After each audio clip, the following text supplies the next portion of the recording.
The grand doors of Westminster Abbey swung open with a thunderous echo that silenced the assembled mourners. Every head turned as the Duke of Ashford strode down the aisle, his boots striking the ancient stones with deliberate force. In his gloved hands, he carried a chest that gleamed unmistakably golden, even in the dim cathedral light. Gasps rippled through the congregation. The widow clutched her handkerchief tighter. The new Duke's brother rose half from his seat, face flushed with outrage. For the Duke of Ashford to appear here at the funeral of the man he had publicly despised for 20 years, carrying what appeared to be a fortune in gold, was an insult beyond comprehension. But as he reached the casket and turned to face the assembly, his next words would shatter everything they thought they knew about honor, rivalry, and the hidden noble truth that bound two enemies together. If you are listening to this story, do not forget to click the like button, subscribe to the channel, and tell me in the comments from which part of the world you are listening to this story. I want to know how far it has traveled. The morning mist clung to the manicured lawns of Ashford Hall as Lionel Hartwell, the young Duke of Ashford, stood at his study window overlooking the vast estate that had been his burden since his father's death 3 years prior. At 28, he carried the title with the grace expected of his lineage, yet beneath the polished exterior lived a man perpetually aware that he had inherited far more than land and wealth. He had inherited a feud. The rivalry between the Dukes of Ashford and Ravenscroft had defined the social landscape of Georgian England for 2 decades. It had begun before Lionel was old enough to understand the nuances of aristocratic pride, rooted in a business venture gone catastrophically wrong, a contested parliamentary vote, and rumours of betrayed confidences at court. The details had become mythologized over the years, embellished by gossip and shaped by wounded egos, until the original transgression was buried beneath layers of retaliatory slights and public confrontations. Lionel's father, the late Duke, had carried the animosity like a banner, refusing to attend any gathering where the Duke of Ravenscroft might appear, speaking his rival's name with a curl of distaste that became one of his defining characteristics. In his final months, racked by illness and bitterness, he had extracted a promise from Lionel: never reconcile with Ravenscroft, never forget the wrongs done to their family, never let the Hartwell name be diminished by forgiveness. It was a deathbed oath that Lionel had given reluctantly, his hand clasped in his father's weakening grip, knowing even then that he was binding himself to a conflict he had never fully understood. But filial duty was absolute, and so young Duke Lionel had assumed not just his title and estates, but his father's hatred as well. The estate itself was magnificent, a testament to generations of careful stewardship and advantageous marriages. The Palladian mansion stood proud against the Cotswold Hills, its honey-coloured stone glowing warmly in afternoon light. Inside, priceless collections of art and literature filled elegant rooms where the finest families in England had gathered for centuries. The agricultural lands were productive and well managed, the tenant farmers prosperous under fair rents. By every measure, Lionel should have been content. Yet there was a hollowness to his privileged existence that he could never quite articulate. His days followed predictable patterns: morning consultations with his steward about crop rotations and roof repairs, afternoons reviewing correspondence and financial reports, evenings spent at tedious social functions where he played the role expected of him. He was unfailingly courteous, appropriately charitable, and resolutely proper. The Tun considered him an eligible catch, though his reluctance to marry had become a source of speculation. His aunt, Lady Catherine Hartwell, his father's widowed sister who had taken up residence at Ashford Hall after her own husband's death, often chided him about his isolation. "You live like a monk, Lionel," she would say, her keen eyes missing nothing. "All duty and no joy. Your father's vendetta has become your prison." He would deflect such observations with practiced ease, but privately he wondered if she was right. The feud with Ravenscroft, dictated which invitations he could accept, which business ventures he could pursue, which families he could associate with freely. London society had largely divided into camps, and one had to navigate the invisible boundaries carefully to avoid giving offence. It was exhausting, and Lionel was beginning to admit to himself rather pointless. The current Duke of Ravenscroft, Edmund Thorpe, was by all accounts a formidable man in his 60s, wealthy and influential, with connections to the highest levels of government. Lionel had seen him only from a distance at various functions, a tall figure with silver hair and an imperious bearing. They had never spoken. The rules of their inherited enmity forbade it. On this particular morning, Lionel was reviewing accounts when his butler, Grimsby, entered with unusual hesitation. The elderly servant had been with the family for 40 years and was rarely unsettled, but now his composure showed cracks.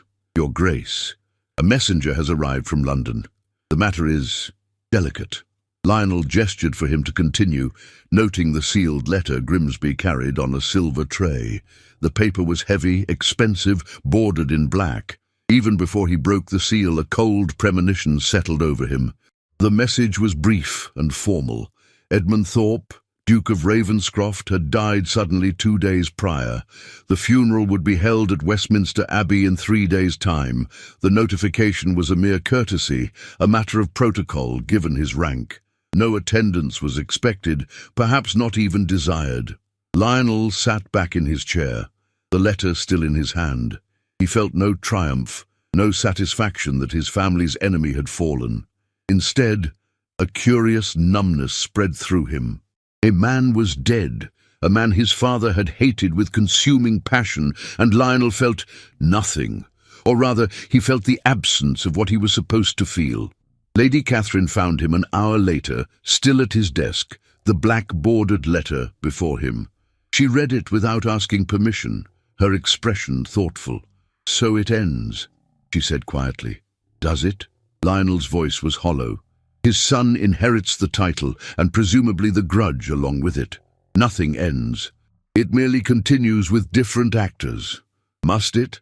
His aunt's question was deceptively simple. Before he could answer, Grimsby returned with another visitor, this one unexpected and far more unsettling. Mr. Whitmore was a solicitor from Lincoln's Inn, elderly and distinguished, who introduced himself with grave courtesy and requested a private audience on a matter of utmost confidentiality. What the solicitor revealed in the next hour would alter everything Lionel believed about his family, his inheritance, and the rivalry that had defined his entire adult life. As Mr. Whitmore laid out documents, letters, and ledgers, each page turned, revealed a truth more shocking than the last. Lionel felt the foundations of his world shift beneath him. By the time the solicitor departed, Lionel sat alone in his study, surrounded by evidence of a secret that had been kept for 20 years. A secret that transformed his father from victim to villain, and the hated Duke of Ravenscroft from enemy to something far more complex. And with that knowledge came an impossible choice: attend the funeral of his supposed rival and expose a truth that would scandalize society, or remain silent and let an honorable man go to his grave with his reputation intact while a lie lived on. The weight of gold suddenly seemed trivial compared to the weight of truth. The day of the funeral dawned cold and grey, the London sky heavy with unshed rain. Westminster Abbey loomed before the assembled mourners like a stern judge, its Gothic spires piercing the low clouds. Inside, the aristocracy of England had gathered in their finest mourning attire, a sea of black silk and sombre faces, to pay respects to a man who had been a pillar of their world. The Duke of Ravenscroft's widow, Duchess Margaret, sat in the front pew with her children. The new Duke, Harrison Thorpe, a man of 35 with his father's bearing but lacking his father's warmth, and his younger sister, Lady Beatrice, whose red-rimmed eyes spoke of genuine sorrow. Around them clustered the Thorpe family connections, a network of power and influence that extended through banking, shipping, and politics. The service had proceeded with appropriate solemnity. The Archbishop himself presided, speaking of Edmund Thorpe's contributions to public life, his charitable works, his devotion to family and duty. It was a eulogy, crafted to honor without controversy, touching lightly on achievements while avoiding anything that might remind the gathered elite of the divisions that had marked the deceased Duke's later years.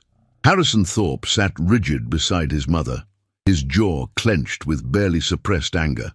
He had been forced to send notifications to all peers of appropriate rank, including the detestable Duke of Ashford, though he had taken grim satisfaction in making the invitation as coldly formal as possible. He assumed, as did everyone, that Ashford would have the decency to stay away. His father's rival appearing at this moment would be an insult beyond tolerance. The Archbishop was midway through a reading when the sound echoed through the vaulted space, the massive doors opening with a groan of ancient hinges and iron. Every head turned. The collective intake of breath was audible. Lionel Hartwell, Duke of Ashford, stood silhouetted in the doorway. He was dressed impeccably in mourning attire, his tall frame rigid with purpose. But it was what he carried that caused the gasps and whispers to spread like wildfire through the congregation. In his hands was a chest, not overly large but substantial, and even from a distance the gleam was unmistakable. Gold. The whispers became a roar of scandalized murmurs. Harrison Thorpe surged to his feet, his face flushing crimson. Duchess Margaret gripped her daughter's hand, her complexion deathly pale. The Archbishop faltered mid-sentence, his mouth opening and closing soundlessly. Lionel walked forward with measured steps, his gaze fixed ahead, seemingly impervious to the storm of shock and outrage building around him. Each footfall on the stone floor rang out like a gunshot in the increasingly hostile silence. Mourners pressed back against their pews as if his presence might contaminate them. Fans snapped open as ladies sought to hide their expressions of horror and fascination. "This is unconscionable." Harrison's voice cut through the abbey, sharp with fury. "How dare you? How dare you bring your insulting presence here to my father's funeral, carrying gold like some mercenary flaunting his wages? Have you no decency, no shame?" Murmurs of agreement rippled through the assembly. Several gentlemen half rose from their seats, as if preparing to physically remove the interloper. Lady Beatrice had buried her face in her hands. The Duchess sat frozen, her knuckles white against her black gloves. Lionel continued forward until he stood before the casket, draped in the Ravenscroft colours and surrounded by elaborate floral arrangements. Only then did he turn to face the congregation, his expression grave but unrepentant. "I know what you think," he said, his voice carrying clearly through the vast space. "You believe I have come to insult the memory of Edmund Thorpe, to display my triumph over a fallen enemy, to parade wealth before his grieving family in a final act of cruelty." He paused, letting the accusations hang in the air. "You are wrong." "Then explain yourself," Harrison demanded, moving into the aisle, his hands clenched into fists. "Explain what possible justification you could have for this obscenity." Lionel set the chest down carefully before the casket. The sound of it settling on the stone was heavy, solid. He straightened and met Harrison's furious gaze with steady composure. "This chest contains £10,000 in gold sovereigns," he announced clearly. "It represents a debt." The confusion was palpable. A debt? What debt could exist between mortal enemies? "My father," Lionel continued, his voice rough with emotion he could no longer suppress, "spent the last 20 years of his life cultivating a public rivalry with Edmund Thorpe. He spoke of betrayal, of business deals gone wrong, of wrongs that demanded eternal enmity. I inherited that hatred as surely as I inherited my title. I was raised to despise the Duke of Ravenscroft, to consider him an enemy to my family's honor." He drew a breath, visibly steadying himself. 3 days ago, a solicitor came to me with documents my father had kept locked away, meant to be revealed only after the death of both parties. I learned the truth about the rivalry that shaped my entire life. The abbey was utterly silent now, every person straining to hear. Even Harrison had stopped advancing, caught between outrage and unwilling curiosity. 23 years ago, Lionel said, each word deliberate and clear, my father made catastrophic investments against the advice of his financial advisors. He was young, arrogant, convinced of his own brilliance. He invested in speculative ventures in the Americas that collapsed spectacularly. Within months, the Ashford estate was on the brink of complete ruin. We would have lost everything, every acre, every stone of our ancestral home. My father's pride would not let him admit his failure publicly. He could not bear the shame. Lionel's gaze swept the assembly, meeting shocked eyes and slack faces. Edmund Thorpe discovered the truth. He came to my father privately and offered a solution. He would loan the Ashford estate £15,000, enough to satisfy the most pressing debts and stabilize the holdings.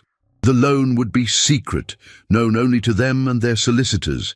The interest would be minimal, the repayment terms generous. There would be no public humiliation, no loss of status. A collective gasp echoed through the abbey. Duchess Margaret's hand flew to her mouth. Harrison stood transfixed, his earlier fury transforming into confusion. My father accepted, Lionel continued, his voice thick with shame and anger at the dead. He took Edmund Thorpe's money, saved our family from disgrace, and then he created the feud. The revelation hit like a physical blow. Whispers erupted, shocked and disbelieving. He fabricated grievances, spread rumors of Ravenscroft's duplicity in business matters, manufactured slights and betrayals that never occurred. He turned his benefactor into his enemy because he could not bear being indebted to another man. Pride consumed him. He would rather be seen as the wronged party in a rivalry than as the failed investor, rescued by another's generosity. Lionel's hands trembled as he gestured to the chest. My father made payments over the years, in secret, always maintaining the public fiction of enmity. When he died, £5,000 remained unpaid. Edmund Thorpe never demanded it, never exposed my father's lies. He maintained the pretense of rivalry because to do otherwise would have revealed the truth and destroyed the Hartwell name. He bore the burden of being called my father's enemy for 20 years to protect our family's reputation. The journey back to Ashford Hall from London felt interminable, though in reality it was merely the usual day's travel by coach. Lionel sat in the plush interior, exhausted beyond measure, replaying the scene at Westminster Abbey with the persistence of a recurring nightmare. After his revelation, the Abbey had erupted into chaos. Some mourners had defended his courage in speaking truth, others had condemned him for airing such scandal at a funeral. Harrison Thorpe had stood paralyzed, his understanding of his father and his family's history shattered in an instant.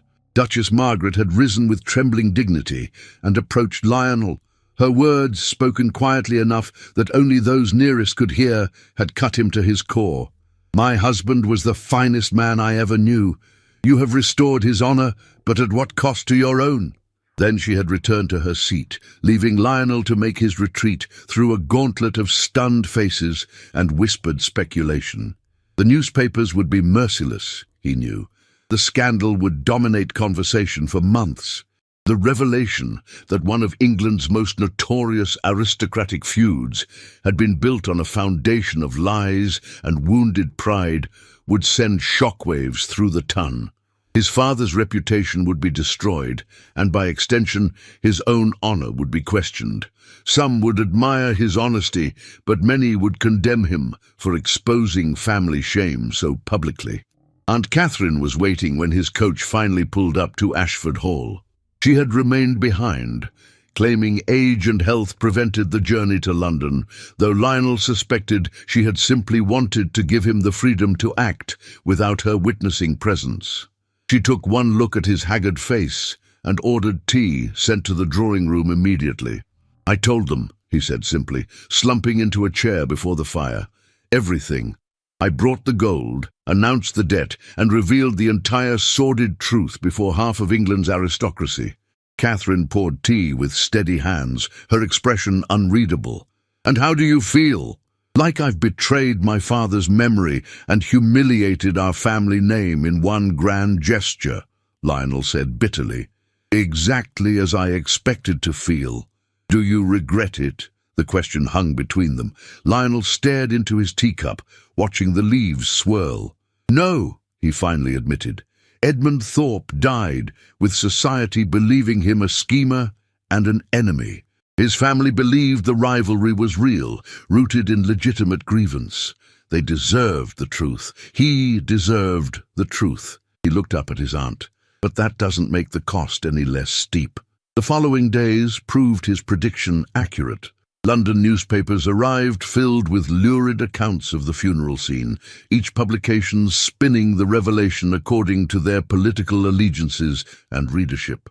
Some praised Duke Lionel's integrity and condemned his father's deception.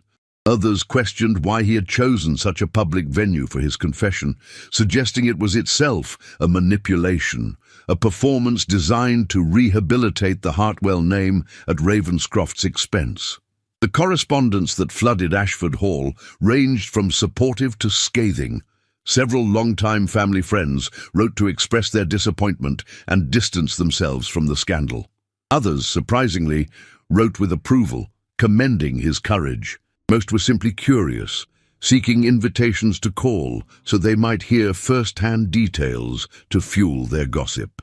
Through it all, Lionel retreated into the management of his estate, throwing himself into work as an escape from society's judgment. He rode out daily to inspect his lands, consulted endlessly with his steward, and avoided London entirely. And Catherine watched with concern as her nephew became increasingly isolated, his already solitary nature hardening into something approaching reclusiveness. It was 3 weeks after the funeral, when a letter arrived that would change everything again. The handwriting was elegant, feminine, the seal bearing the Ravenscroft crest. Lionel stared at it for a long moment before breaking the seal. The letter was from Lady Beatrice Thorpe, the late Duke's daughter. Her words were carefully chosen, walking a line between formality and warmth. "Your Grace, I write to you with my mother's blessing and my brother's reluctant permission. The revelation you made at my father's funeral has caused our family considerable turmoil, as I am certain you anticipated. However, I am compelled to tell you that it has also brought us an unexpected gift, the truth about my father's character. My brother and I were raised believing our father engaged in a bitter rivalry born of legitimate grievance. We accepted it as fact, never questioning the narrative we were given. Your revelation painted him in an entirely different light. He was not a man consumed by petty feuds, but a man of such nobility that he would bear false accusations and public enmity rather than expose another family to ruin. I have spent these weeks reading through my father's private papers, which my mother has now shared with us. His journals confirm everything you said and more. He wrote of his decision to help your father, of his sadness at the necessity of the deception, and of his hope that someday the truth might be known. He also wrote extensively about you, Your Grace. He watched your growth from afar, noted your character, and expressed hope that you would be a better man than your father. I believe he would be pleased to know he was correct. My mother wishes to extend an invitation for you to call upon us at Ravenscroft Manor, should you ever find yourself willing and able. She says she would like to thank you properly, in private, for the gift of truth. The letter continued with more formal courtesies, but Lionel read those first paragraphs repeatedly. Edmund Thorpe had written about him, had observed him, had hoped for his character to exceed his father's. The man his father had slandered had somehow maintained enough generosity of spirit to see him as separate from his father's sins. Aunt Catherine found him in the library, the letter in his hand, and an expression of wonder on his face. He handed it to her without a word. She read it carefully, then looked at him with something like hope in her eyes. "You should go," she said firmly. "To Ravenscroft Manor." Lionel shook his head. "The scandal is barely beginning to settle. For me to visit them now would only inflame speculation and make everything worse. Or, Catherine countered, it would demonstrate that the feud is truly ended. That truth has created the possibility of connection where lies created only division. She fixed him with a penetrating stare. Lionel, you have lived your entire adult life in your father's shadow, bound by his hatred and his pride. You took the first step toward freedom at that funeral.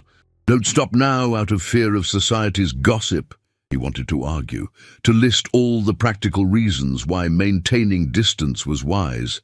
But something in him, something that had been dormant for years, stirred at his aunt's words. The possibility of freedom, of choosing his own path rather than following his father's destructive legacy, was intoxicating and terrifying in equal measure. I'll consider it, he said finally, knowing even as he spoke that consideration would lead to action. The question was not whether he would go to Ravenscroft Manor, but when and what he hoped to find there. Outside his window, spring was transforming the Cotswold landscape, bringing life to what winter had made barren. Lionel wondered if such transformation was possible for him as well, if truth and courage could bring life to places in his soul that grief and duty had made desolate. For the first time in 3 years, since his father's death had bound him to a legacy of bitterness, he allowed himself to hope. The letter from Lady Beatrice remained on his desk, a tangible invitation to step into unknown territory. That night, Lionel drafted a response, accepting the invitation to call at Ravenscroft Manor. His hand trembled slightly as he sealed the letter, aware that he was choosing a path his father would have condemned. But his father's choices had led only to isolation and lies. Perhaps it was time to discover where truth might lead instead. Ravenscroft Manor stood in stark contrast to Ashford Hall, where the Hartwell estate sprawled across gentle Cotswold hills with classical Palladian proportions. The Thorpe family seat occupied a dramatic position on the North Yorkshire moors, a sprawling Tudor edifice of dark stone and mullioned windows that seemed to grow organically from the wild landscape. Lionel's coach rattled up the long drive on a day when wind swept across the heath, bending the grasses and carrying the scent of heather and rain. He had delayed this visit for 2 weeks after accepting the invitation, partly from genuine obligations to his estate and partly from nervousness he was reluctant to acknowledge. What did one say to the family of a man your father had wronged so profoundly? How did one navigate social niceties when the foundation of your connection was built on scandal and revelation? The butler who greeted him was elderly and correct, showing him to a drawing room that overlooked the moorland. The interior was warmer than the forbidding exterior suggested, with rich wood panelling, comfortable furnishings, and portraits of Thorpe ancestors gazing down with expressions ranging from stern to serene. Duchess Margaret entered first, and Lionel rose immediately, bowing with proper respect. She was a woman in her early 60s, handsome rather than beautiful, with silver-streaked dark hair and eyes that missed nothing. She extended her hand, and he took it carefully. "Your Grace," she said, her voice melodious and cultured. "Thank you for coming. I know this cannot be easy for you." "The difficulty is entirely of my family's making, Your Grace," Lionel replied. "Any discomfort I feel is deserved." A slight smile touched her lips. "Honest to a fault. Edmund said that about you in his journals. He said you had your mother's honesty, rather than your father's pride." Before Lionel could respond, Lady Beatrice entered, and he found himself momentarily at a loss for words. He had seen her only briefly at the funeral, when grief had made her features indistinct. Now, in the soft light of her family home, he saw a woman of perhaps 26, with her father's dark eyes and a bearing that combined strength with grace. She wore a simple day dress in pale lavender, the half-mourning colour suggesting the family was beginning to emerge from their deepest grief. "Your Grace," she greeted him, curtsying with natural elegance. "Welcome to Ravenscroft Manor. I hope your journey was not too taxing." They settled into conversation with the careful courtesy of strangers navigating complex emotional territory. The Duchess spoke of her husband with obvious love and lingering sorrow, sharing anecdotes that painted him as a man of intelligence, humour, and deep principle. Lionel listened, absorbing these glimpses of the man his father had slandered, feeling his shame deepen with each story. "He often spoke of your mother," Duchess Margaret said at one point, "before she passed. He said she was one of the finest women of her generation, and it grieved him that your father's deception meant he could never express his condolences properly when she died." Lionel's throat tightened. His mother had died when he was 19, and her funeral had been another arena where the Ravenscroft feud played out through conspicuous absences and strategic seating.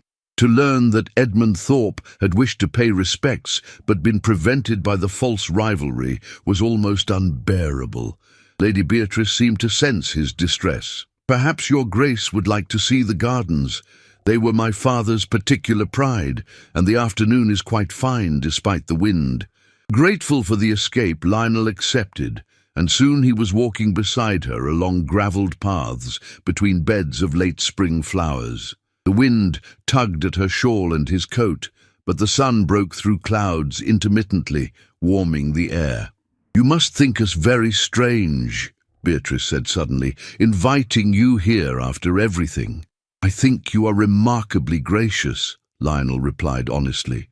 "I destroyed my father's reputation and vindicated yours in the most public way possible. Many families would hate me for the scandal alone, regardless of the truth revealed." She stopped walking, turning to face him directly. "Do you know what the worst part was? Not the lies themselves, but the waste. Two men who might have been friends, or at least cordial acquaintances, spent 20 years as enemies. Two families that might have supported each other were instead divided, all because of pride and shame." Her eyes, so like her father's, held his gaze. "You could have kept silent. You inherited the estate and the lies together. No one would have blamed you for maintaining the fiction to protect your family name." "Your father protected my family name for 20 years, Lionel said. "Someone had to honor that sacrifice with truth." They continued walking, and gradually the conversation shifted to less fraught topics. Beatrice spoke of her work with local schools for tenant farmers' children, a project she had undertaken with her father's encouragement. Lionel found himself discussing his own efforts to modernize agricultural practices on his estate, to improve conditions for his tenants. They discovered shared interests in literature, a mutual appreciation for the lake poets, and surprisingly similar views on the social responsibilities of their class. "My brother thinks I am too radical," Beatrice admitted with a wry smile. "He believes the natural order should be maintained, that change threatens stability. Father was more progressive. He believed our privileges carried obligations beyond mere paternalistic charity." "I find myself increasingly in agreement with that philosophy," Lionel said, "though it makes me unpopular in certain circles." "The right circles, I suspect," Beatrice replied, her eyes alight with intelligence and something else, something warm that made Lionel's heart beat faster. They were interrupted by the appearance of Harrison Thorpe, the new Duke, striding across the lawn with obvious purpose. Lionel tensed, preparing for confrontation, but Harrison's expression, while not friendly, was not hostile either. "Ashford," he acknowledged with a curt nod. "My mother said you were calling." "Your Grace," Lionel replied carefully. "Thank you for permitting the visit." Harrison's jaw worked, as if he were chewing on words he wasn't sure he should speak. Finally, he said, "I won't pretend this is comfortable. You made my family the subject of scandal and gossip. But," he paused, clearly forcing himself to continue, "you also gave me the truth about my father. That has value, even if the cost was high. It was not forgiveness, not quite, but it was acknowledgement." Lionel accepted it with a nod, understanding that this was as much as could be expected, perhaps more than he deserved. The visit extended through dinner, which was surprisingly pleasant despite the undercurrents of complicated history. The Duchess was a skilled hostess, steering conversation into safer waters when tension threatened. Beatrice was witty and well-informed, her observations on current political matters incisive. Even Harrison thawed slightly over excellent wine and roasted lamb. As Lionel prepared to depart, now intending to stay overnight at an inn in the nearby village rather than attempt the return journey in darkness, Beatrice walked with him to the entrance hall. "I hope you will call again," she said, her voice soft enough that only he could hear.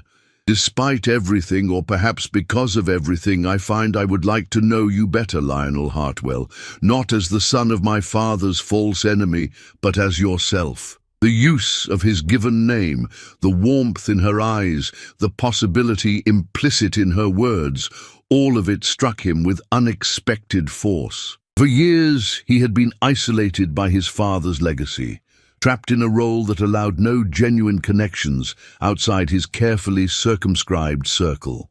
Now, here was a woman of intelligence and character, offering something that looked very much like friendship, and perhaps potentially something more.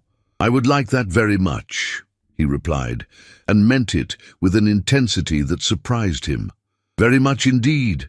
As his coach carried him away from Ravenscroft Manor into the gathering dusk, Lionel found himself smiling, genuinely smiling, for the first time in longer than he could remember. The scandal that Lionel had anticipated proved both better and worse than his fears. London society, as Aunt Catherine observed with dry amusement, did love a dramatic revelation, and the tale of the false feud provided endless fodder for discussion. The ton divided roughly into three camps: those who admired Lionel's integrity, those who condemned his public disclosure as inappropriate, regardless of its veracity, and the largest group, who simply relished the gossip without caring over much about the moral implications. What Lionel had not anticipated was the degree to which his revelation would expose fault lines in society's understanding of honor and duty. At White's, gentlemen argued passionately about whether he had betrayed his father or honored him by correcting his wrongs. In drawing rooms across Mayfair, ladies debated whether the late Duke of Ashford's actions constituted understandable pride or inexcusable ingratitude. The scandal even reached the highest levels, with the Prince Regent himself reportedly expressing an opinion, though what exactly he said varied depending on who was telling the story. For Lionel, the most difficult aspect was not the public scrutiny, but the private confrontations. Several of his father's oldest friends cut him directly, unable to forgive what they saw as filial betrayal. One particularly painful encounter occurred at a diplomatic reception he felt obligated to attend, where Baron Weatherby, who had known his father since their school days, turned his back deliberately when Lionel approached. "You have made yourself infamous," the Baron said loudly enough for nearby guests to hear. "Your father would be ashamed." "My father should have been ashamed," Lionel replied quietly but firmly. "I refuse to be ashamed for telling the truth." The exchange was reported in the gossip columns the next day, naturally, adding another layer to the ongoing narrative. Lionel found himself becoming a symbol, claimed by various factions to support their particular views on aristocratic honor, family loyalty, and social responsibility. It was exhausting and invasive, and he would have retreated entirely to Ashford Hall if not for one compelling reason to remain in London. Beatrice Thorpe had come to town with her mother for the latter part of the season. The Duchess had decided, with characteristic courage, that hiding away would only fuel speculation and make everything worse. Better to face society directly, to demonstrate that the Ravenscroft family had nothing to be ashamed of, quite the opposite. Their father's character had been vindicated after all. Lionel had called upon them at their London residence on Berkeley Square within days of their arrival. The butler had shown him to the drawing room, where Beatrice sat reading, afternoon light streaming through tall windows. She had looked up with such genuine pleasure at seeing him that his heart had performed an unfamiliar acrobatic maneuver. "Lionel," she had said, now using his given name without hesitation, as he had given her leave to do during subsequent visits to Ravenscroft Manor. "I hoped you might call today. Mother is out, I'm afraid, at some tedious committee meeting, but I would be glad of your company if propriety allows." Her lady's maid sat conspicuously in the corner, providing the necessary chaperonage, but afforded them enough privacy for genuine conversation. They talked for 2 hours, ranging from politics to poetry, from agricultural reform to the absurdity of current fashions. Beatrice had opinions, strong ones, and the intelligence to defend them. She challenged him, made him think, made him laugh. In her presence, Lionel felt more himself than he had ever felt in society. Their growing friendship, conducted under the watchful eyes of both their families and society at large, became another source of gossip. The whispers started almost immediately.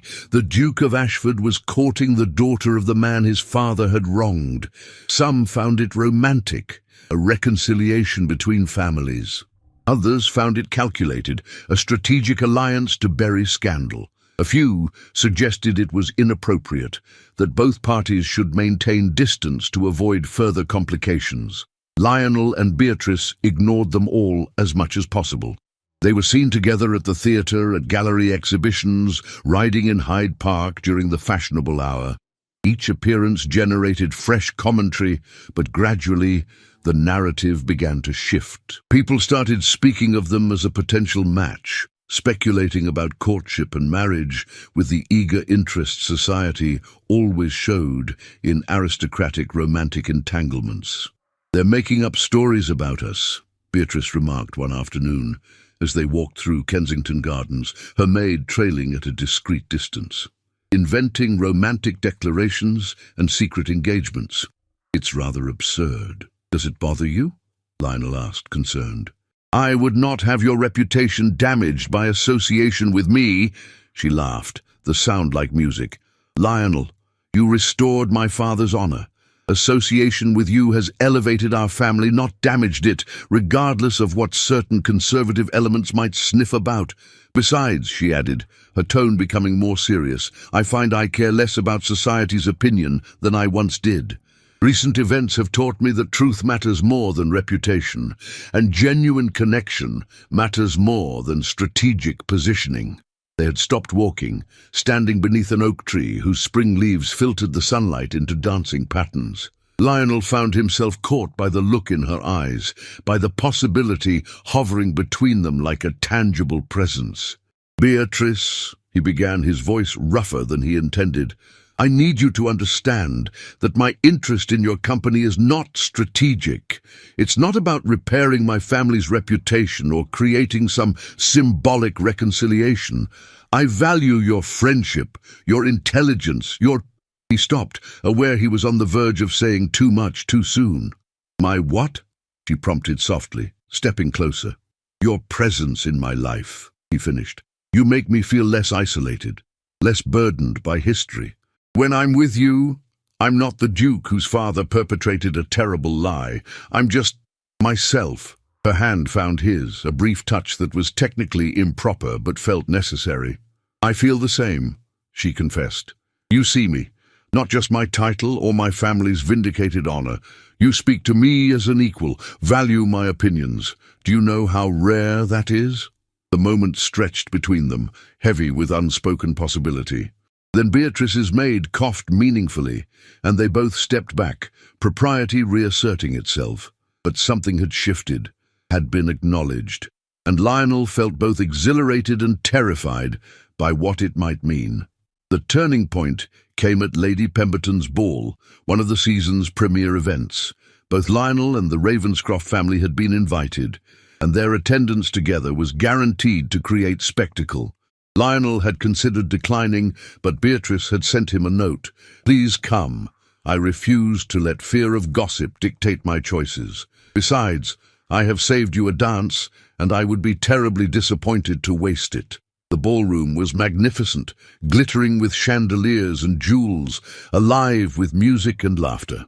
Lionel arrived to find himself the subject of many eyes, some curious, some disapproving. He made the rounds of greetings, enduring whispered comments and pointed looks, until he found the Ravenscroft party.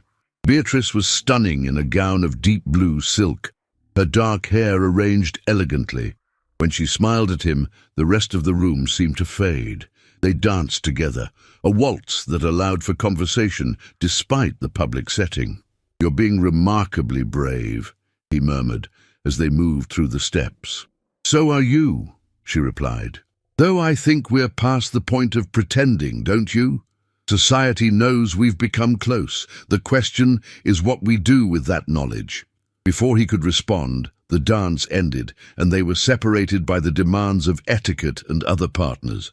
But later in the evening, Lionel found himself in conversation with several gentlemen, including Lord Westmarch, an influential peer whose opinion carried considerable weight. "Ashford," Westmarch said bluntly, "there's been talk about you and Lady Beatrice. I'll be direct. Are your intentions honourable?" The question was impertinent but not unexpected. Lionel met the older man's eyes steadily. "Entirely honourable, my lord." "Good," Westmarch said with a satisfied nod. "The girl's been through enough with her father's death and the subsequent scandal. She deserves a man of integrity. You've shown yourself to possess that quality, whatever the cost to your family name. I respect it." The public endorsement from such a respected figure marked another shift in society's perception. By the end of the evening, Lionel had received several similar comments, making it clear that many in the ton now viewed a potential match between him and Beatrice favourably. As he handed Beatrice into her family's carriage at evening's end, she whispered, "I think society has made up our minds for us. The question is, do we agree with their conclusion?" Lionel squeezed her hand gently. "I'll call upon your mother tomorrow. There are things I need to say, formally and properly." Her smile in the lamplight was answer enough. 6 months after the funeral that changed everything, Lionel stood in the private chapel at Ravenscroft Manor, his heart beating with an anticipation that had nothing to do with nervousness and everything to do with profound joy. The small stone chapel, built by Thorpe ancestors 3 centuries prior, was intimate and beautiful, its stained glass windows casting coloured light across ancient pews where a select gathering of family and close friends waited. Aunt Catherine sat in the front row, her eyes suspiciously bright, nodding approval at her nephew with fierce pride. Beside her, Harrison Thorpe maintained his usual stern expression, but Lionel had learned to read the subtle softening around his eyes that indicated approval. Duchess Margaret sat nearby, regal in elegant grey silk, the portrait of a mother witnessing her daughter's happiness. The ceremony was small, by aristocratic standards, deliberately so. Both Lionel and Beatrice had agreed that they wanted this moment to be about them, about the genuine connection they had forged from the ruins of their father's false enmity, not about spectacle or society's expectations. There would be larger celebrations later, receptions in London to satisfy the social obligations of their rank, but this moment was theirs. When Beatrice entered the chapel on her brother's arm, Lionel felt his breath catch. She wore white silk, simple and elegant, with lace that had been her grandmother's. No excessive jewels or elaborate styling, just natural beauty and radiant happiness. Her eyes found his immediately, and the smile she gave him contained everything words could not express. The vicar, who performed the ceremony, had known Edmund Thorpe well, had been his friend as well as his spiritual advisor. His homily spoke not of duty or social alliance, but of redemption and truth, of how courage to face painful history could clear the ground for genuine love to grow. "We are gathered here," he said, his voice warm and resonant, "to witness something rare and precious. 2 people who might have been strangers, kept apart by lies and false enmity, have instead found in each other partnership and love. Their union represents the triumph of truth over deception, of personal choice over inherited obligation. It is a reminder that we are not merely the sum of our families' histories, but individuals capable of forging new paths." When the moment came for vows, Lionel spoke his clearly, his voice steady and certain.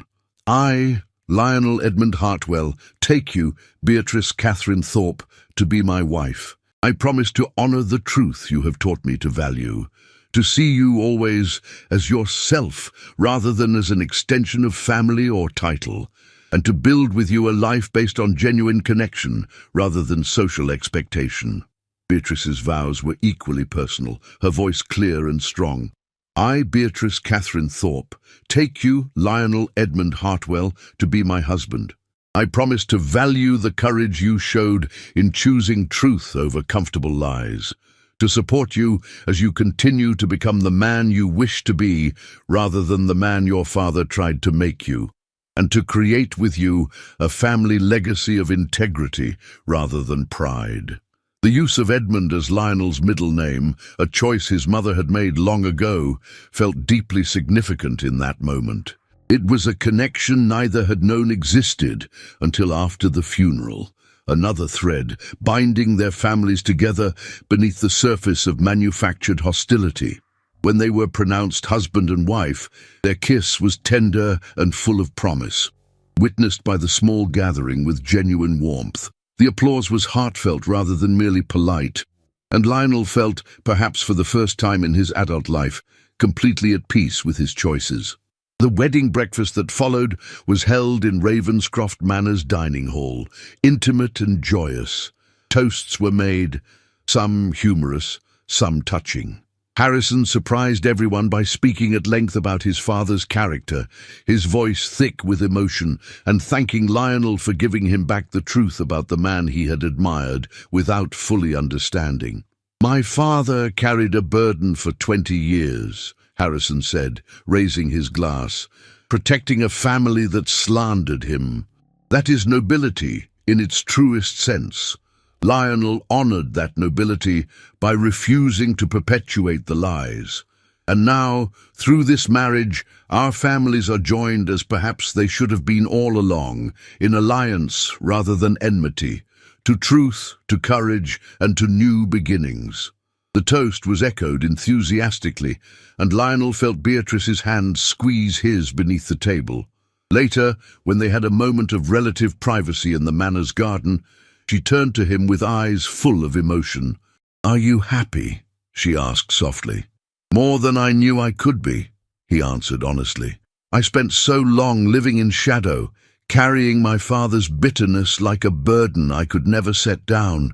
You've shown me what it means to live in light, to choose my own path." "We've chosen it together," she corrected gently. "That's what makes it real." They had decided to spend the first months of their marriage dividing time between Ashford Hall and Ravenscroft Manor, learning to manage their combined estates and responsibilities. Later, they would establish their primary residence at Ashford Hall, but both were committed to maintaining Beatrice's connection to her family home and to the tenant communities who depended on the Thorpe lands. As weeks became months, their marriage proved as strong in daily reality as it had been in romantic anticipation. Beatrice threw herself into the estate improvements they planned together, her ideas for tenant education and agricultural innovation complementing Lionel's existing efforts. They became partners in truth, consulting each other on decisions, valuing each other's perspectives, building something neither could have created alone. The London scandal gradually faded, as scandals always do when newer sensations arise. Lionel and Beatrice were seen occasionally in town, but spent most of their time in the country, more interested in meaningful work than social positioning. Those who visited them at either estate remarked on the obvious affection between them, the easy way they worked together, the sense of purpose that animated their lives. One afternoon, nearly a year after their wedding, Lionel found himself in his study at Ashford Hall, reviewing correspondence. A letter from Harrison caught his attention, its contents making him smile. His brother-in-law, never the most expressive of men, had written to thank him again for the truth about Edmund Thorpe, and to share that he had begun implementing some of the progressive policies Beatrice had long advocated for their tenants. "Your influence on my sister has always been positive," Harrison wrote, "but it seems her influence on you has been equally transformative. My father would be pleased to see what you've built together. He always believed the next generation could do better than ours did. You're proving him right. Beatrice entered the study, now noticeably pregnant with their first child, and looked over his shoulder at the letter. Harrison, being sentimental, will wonders never cease. Your brother has depths he keeps well hidden, Lionel replied, pulling her into his arms gently, mindful of her condition. As do we all, I suppose. She rested her head against his chest, content. Do you ever regret it? The scandal, the loss of your father's friends, all the difficulty. Not for a moment, he said firmly. That day at the funeral, I could have kept silent. I could have maintained the fiction, protected my father's reputation and my own comfort. But it would have been a coward's choice, and it would have cost me you, this life, everything that matters. Truth set me free, Beatrice. It allowed me to become someone worthy of you. You always were worthy, she argued, tilting her head to look at him. You just needed to see it yourself. As the afternoon sun streamed through the study windows, warming them both, Lionel reflected on the journey that had brought him here. From the hollow existence of inherited hatred to this moment of profound connection and purpose, the path had been difficult and costly, but every sacrifice had been worthwhile. The gold he had carried into Westminster Abbey had been payment of a monetary debt, but the truth he had revealed had paid a deeper obligation, one of honour and integrity. Edmund Thorpe had saved the Ashford estate from ruin, and asked nothing in return but discretion. Lionel had restored Edmund's honour and gained everything in return, a wife, a partner, a future unconstrained by lies. In mathematics, it made no sense. In the calculus of human nobility, it was perfect balance. Outside, the Ashford estate spread green and prosperous under benevolent management. Inside, a new family was being built, one that would inherit truth rather than deception, that would know the story of their grandfather's integrity and their father's courage. Lionel and Beatrice would make certain of that. History would not repeat itself in silence and shame. "What are you thinking?" Beatrice asked, sensing his reflective mood. "That truth is expensive," Lionel replied slowly, choosing his words with care. "But lies cost far more in the end. My father paid in bitterness and isolation for his deception. Edmund Thorpe paid in false enmity. I nearly paid with a hollow life of inherited hatred. But truth, when finally spoken, gave us all this." He gestured broadly, encompassing not just the room, but everything they had built. "It seems a fair exchange, don't you think?" "The fairest," Beatrice agreed, her hand finding his. "Though I'm not sure the London gossips will ever understand it." "Let them have their gossip," Lionel said with a smile that would have shocked his younger self with its carefree confidence.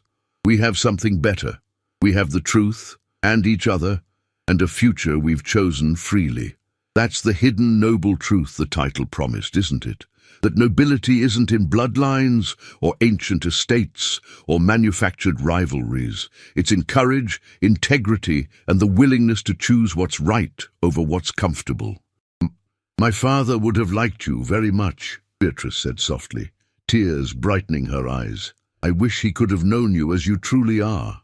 "In a way, he did," Lionel replied, remembering the solicitor's revelations about Edmund's journals. "He saw past my father's son to the man I might become. He had faith before I earned it. I can only hope to live up to that faith, to be the husband you deserve and the father our children will need." As evening fell over Ashford Hall, Lionel and Beatrice remained in the study, planning their future, discussing estate matters, sharing the comfortable silence of two people wholly at ease with each other. The scandal that had brought them together was largely forgotten by the world now, but they would remember always, not as shame or regret, but as the necessary destruction that cleared ground for something genuine to grow. The Duke, who had walked into his rival's funeral carrying gold, had been trying to repay a debt. The man who walked out of that chapel had discovered that the true payment required was honesty, that the true treasure gained was love, and that the hidden noble truth was simply this: freedom comes not from protecting lies, but from embracing truth, whatever the cost. And in that truth, Lionel and Beatrice Hartwell built a life of meaning, purpose, and abiding joy. The feud that had defined their families for 20 years was replaced by an alliance stronger than any strategic marriage could have forged, because it was built on genuine affection and mutual respect. Their children would grow up knowing both the Hartwell and Thorpe histories, understanding that courage and integrity matter more than pride and position. The gold delivered to Westminster Abbey had long since been distributed according to the Thorpe family's wishes to charitable causes. But the legacy of that dramatic day endured in something far more valuable. A family united by truth, a love born from courage, and the knowledge that sometimes the greatest nobility lies not in maintaining comfortable fictions, but in having the strength to expose them, whatever the cost. In the end, that was the hidden, noble truth that had needed revealing, and Lionel Hartwell had been the one brave enough to speak it. Before we conclude, I want to thank you for listening to this story. If you enjoyed it, please do not forget to click the like button, subscribe to the channel for more dramatic historical tales, and share in the comments where in the world you are listening from. Your support means everything, and I love knowing how far these stories travel. Until next time, may you always have the courage to choose truth over comfort, and may your own life be rich with genuine connections.